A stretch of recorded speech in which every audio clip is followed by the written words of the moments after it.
Hello guys, welcome back to my YouTube channel. Check this.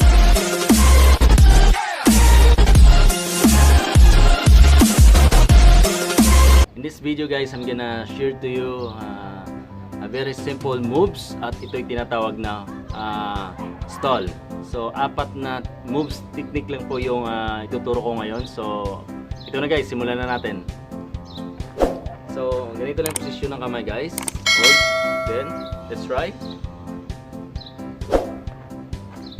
One more time.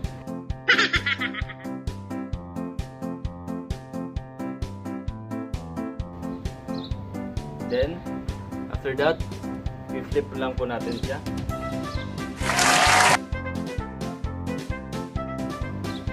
Kapag stall po yan, i-flip lang natin pa ganon. Bounce. Then, balik.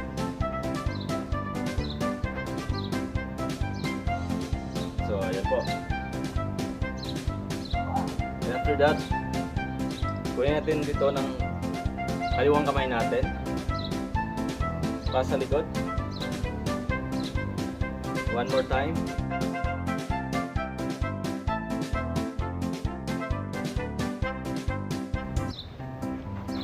Buwa.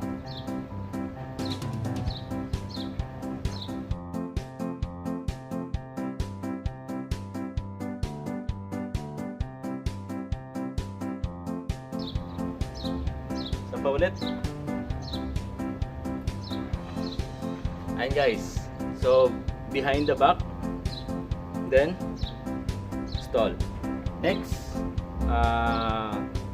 fourth moves, ito yung shoulder back flip stall. Sama.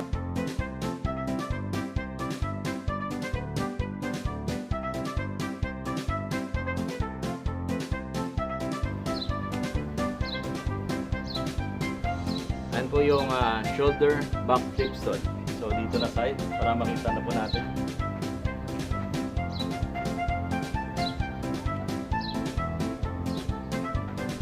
So ayan po yung shoulder back flip stall.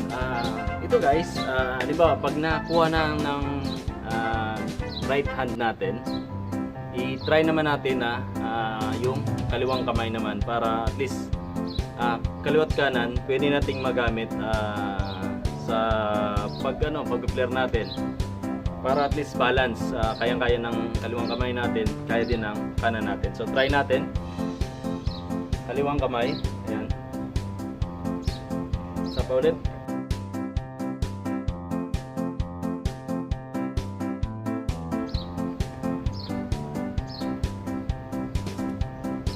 then flip stall, isa pa ulit,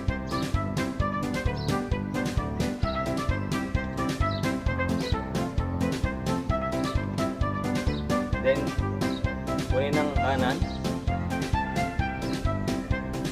then stall. One more time. Practice ulit.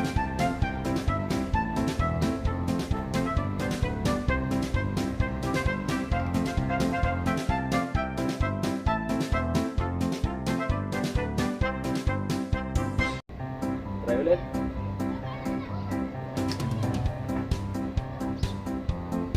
Hi guys, paulit-ulit lang guys hanggang sa ma-master natin yung kaliwang kamay natin. So hindi siya ganun kadali pero kayang-kaya yan, basta paulit-ulit lang, try lang ng try until na makuha po siya natin. So ganito siya, i-combine po natin lahat ng moves.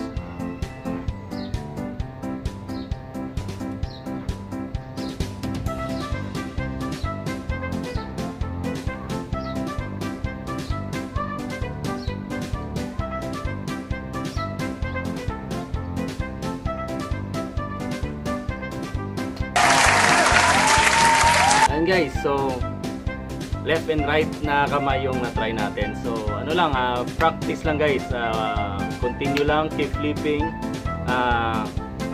yun, hanggang sa ma-master po natin yung basic moves na to. So don't forget to like, comment and subscribe my channel para sa bagong videos na lalabas po natin para po sa inyo sa mga simple basic moves na gagawin. So, thank you for watching guys.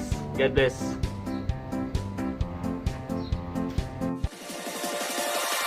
Check it.